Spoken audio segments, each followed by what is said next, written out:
묵상할 말씀은 사도행전 26장 1절부터 11절까지 말씀입니다. 사도행전 26장 1절부터 11절입니다.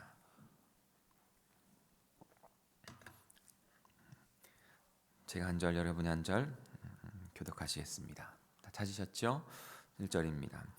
아그리빠가 바울에게 이르되 너를 위하여 말하기를 내가 허락하노라 하니 이에 바울이 손을 들어 변명하되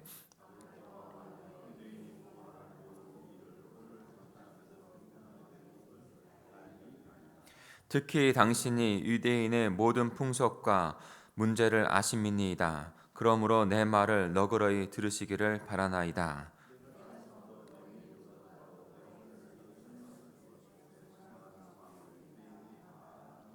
일찍부터 나를 알았으니 그들이 증언하려 하면 내가 우리 종교의 가장 엄한 바를 따라 바리새인의 생활을 하였다고 할 것이라.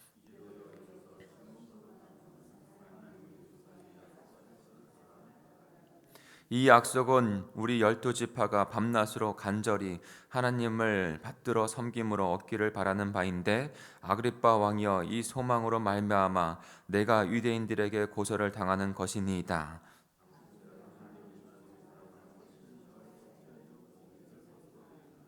나도 나사렛 예수의 이름을 대적하여 많은 일을 행하여야 될 줄을 스스로 생각하고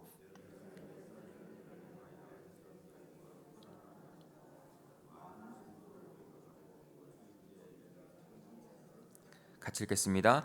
또 모든 회당에서 여러 번 형벌하여 강제로 모독하는 말을 하게 하고 그들에 대하여 심히 격분하여 외국 성까지 가서 받게 하였고. 네, 오늘 여기까지 함께 묵상하는 시간을 갖겠습니다. 그리고 그 안에 하나님께서 주시는 귀한 말씀이 나에게 주시는 말씀이 어떤 것인지 한번 깊이 다시 한번 쭉 읽어보시기 바랍니다. 같이 묵상하겠습니다.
우리 비전 신앙을 같이 해볼까요? 198페이지 말씀이 삶이 되는 기도 노트가 있습니다.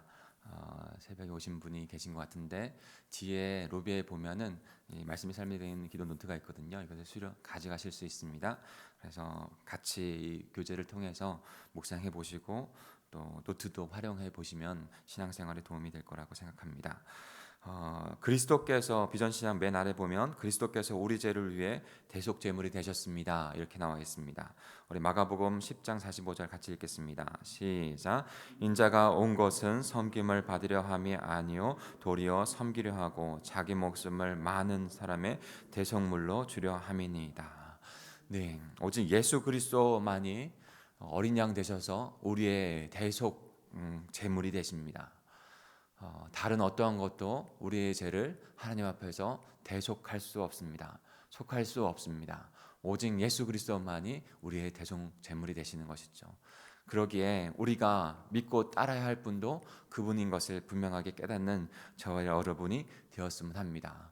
그분, 그 대속 제물 되셔서 십자가에 죽으시고 부활하신 그 예수 그리스도를 만난 자, 그래서 너무나도 자신의 모든 생애를 들여서 지금 복음을 전하고 있는 자가 바울입니다.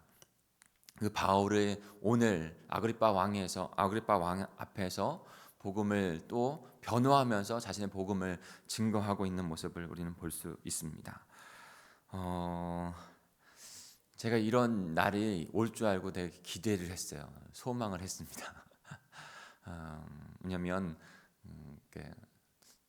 원래는 이게 이해를 위해서 같이 이야기하는 거니까 들으시면 될 것 같아요. 원래는 구전도사님이 설교 턴이세요.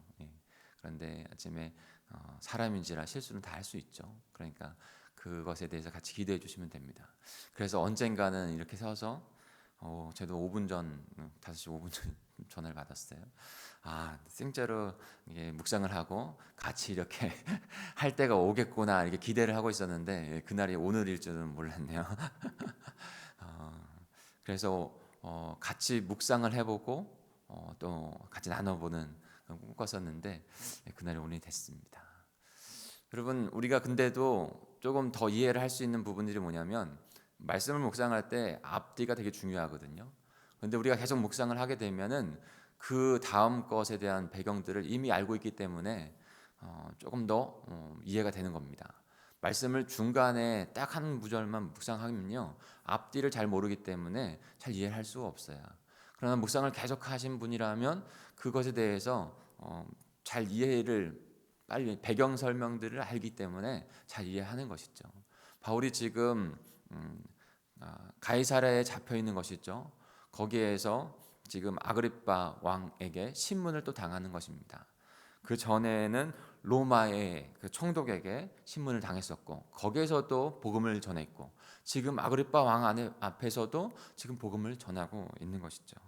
그리고 나서 이제 바울이 로마로 가는 여정을 갑니다. 바울은 저희가 알듯이 언제나 그 잡혀 있는 것 가운데 유명한 말이 뭐죠? 내가 지금 잡혀 있는 상황이지만 내 상황 가운데 잡힌 것 빼고는 너희가 다 나같이 되기를 원한다. 예수님을 믿고 살아가는 모습 가운데 나같이 되기를 원한다라고 그렇게 고백을 하죠. 정말로 예수 그리스도를 만난 사람이기 때문에 그 예수 그리스도를 만난 사람 안에서 빈부에 처하든지 아니면 어떤 상황이든지 그것이 중요한 것이 아니라 예수님을 만나서 예수님을 하나님의 나라를 이뤄가는 게 자신에게 가장 복된 것이다라고 생각을 하는 것이죠. 우리 오늘 5절을 한번 같이 다시 한번 읽어볼까요?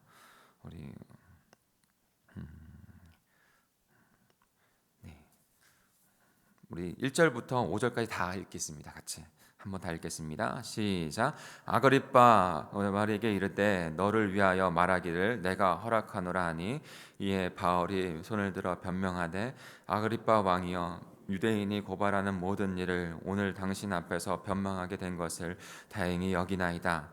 특히 당신이 유대인의 모든 풍속과 문제를 아심이니이다. 그러므로 내 말을 너그러이 들으시기를 바라나이다. 내가 처음부터 내 민족과 더불어 예루살렘에서 젊었을 때 생활한 사람 유대인이 다 아는 바라. 일찍부터 나를 알았으니 그들이 증언을 하면 내가 우리 종교의 가장 엄한 파를 따라 바리새인의 생활을 하였다 할 것이요. 예, 여러분 여기에서 무엇을 좀 찾을 수 있으시겠어요? 이 문단에 보면 이게 지금 쭉 되어 있지만 어떠한 이야기가 하나로 뭉쳐져 있는 것들이 한 덩어리가 있고 또 그다음 한 덩어리가 있는 부분을 깨달을 수 있습니다. 근데 저는 1절부터 5절까지가 한 덩어리라고 생각해요. 아그리파 왕이 이제는 바울에게 너가 변명할 기회를 줄 텐데 너는 변명을 해보라라고 말을 하는 것이죠. 그때 바울이 자신이 누구인지에 대한 부분들을 먼저 얘기합니다. 과거에 예수님을 만나기 전에 과거의 자신의 모습, 그러니까 구원 간증물 지금 침수 세례를 할 분들이 구원 간증문을 쓰고 있어요. 보통 평생의 구원 간증문을 한 번 쓰는 것 같아요. 그러면 그 구원 간증문 안에 자신이 예수님을 만나기 전에 그 예수님 만날 때 그리고 예수님 만난 이후에 어떤 삶이 되었는지에 대한 부분들을 잘 쓰게 됩니다. 그럼 평생에 자신의 그 복음을 전할 때의 간증과 고백이 돼요. 바울이 지금 그 복음을 나타내기 위해서 자신이 어떤 사람인지를 말하고 있거든요. 그런데 3절과 4절에 보면은 4절에 보면 이렇게 나와 있습니다. 내가 처음부터 내 민족과 더불어 예루살렘에서 젊을 때 생활한 상황을 유대인이 다 아는 바라. 어떤 것을 안다는 것이죠?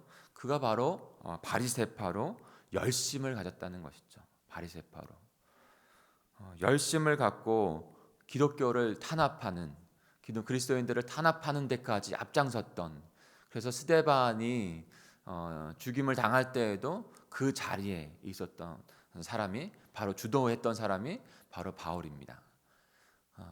누가는 그것을 그리면서 스데반에게서 그런 사건을 통해서 나중에도 바울도 계속 그렇게 고백을 하거든요.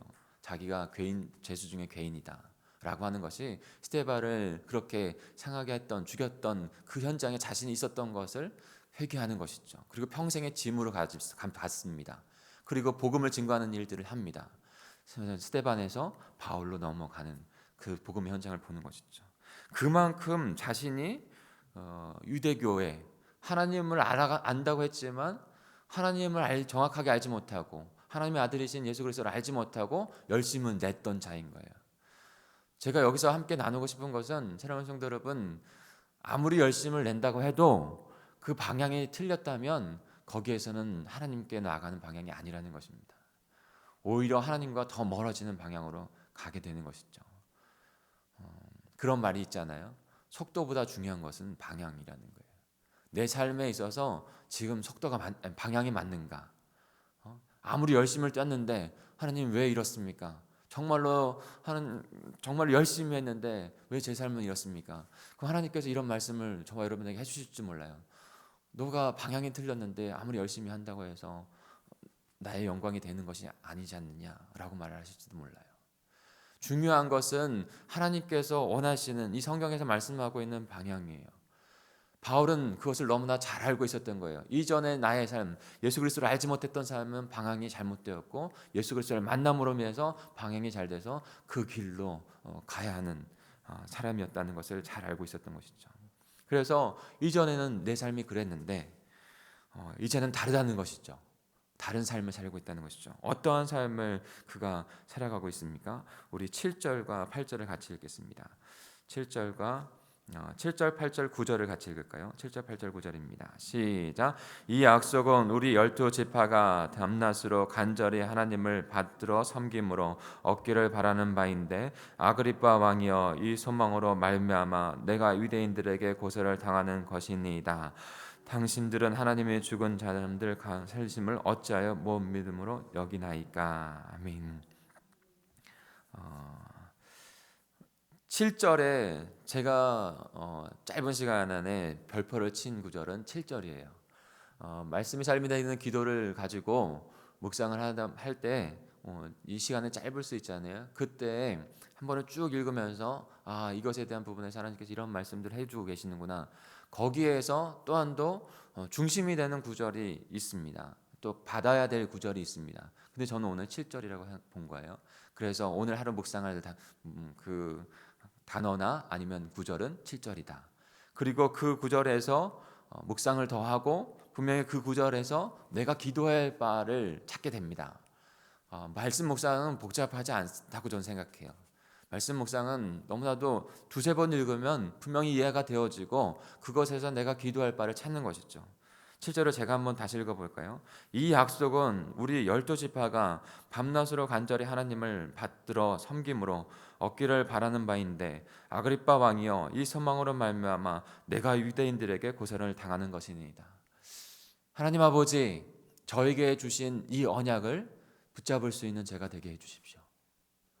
여기에서 조금 더 확장된 게 저는 그리고 더 연구해서 하는 것이 설교라고 생각해요.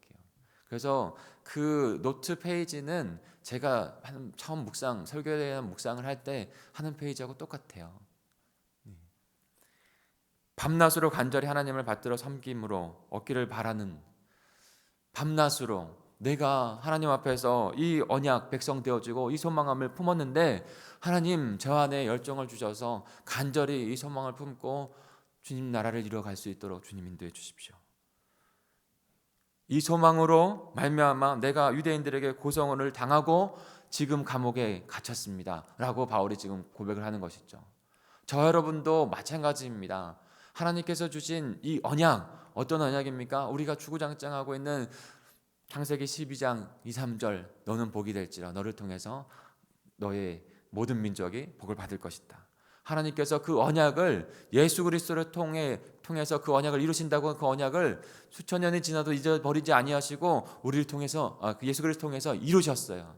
우리가 붙잡아야 되는 것은 그 언약의 하나님, 그 언약의 하나님께서 예수 그리스도를 통해서 이루신 그 언약, 그것을 붙잡는 것입니다. 바울은 그것을 붙잡는 것을 알았어요.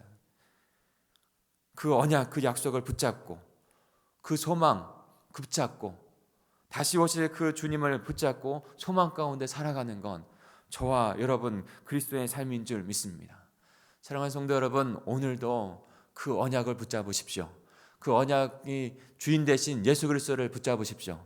그리고 우리에게 주신 다시 오시겠다고 하는 그 하나님의 나라를 우리를 통해서 이루시겠다고 하는, 우리의 입술을 통해서 복음이 증거되어지고 영혼이 구원되어지고 예수의 제자로 세워져서 그들이 하나님 앞에서 자신의 삶을 세례를 통해서 나는 죽고 예수 그리스도로 사는 삶이 되었습니다. 하늘의 새 백성이 되었습니다. 그런 고백할 수 있는 그런 하나님의 나라를 이루어가겠다고 소망하며 살아가는 복된 저와 여러분이 되기를 간절히 소망합니다.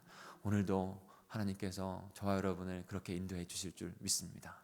그런 하나님의 나라를 꿈꾸는 바울과 같은 귀한 삶을 살아가겠다고 결단하는 이 시간이 되기를 간절히 축복합니다. 같이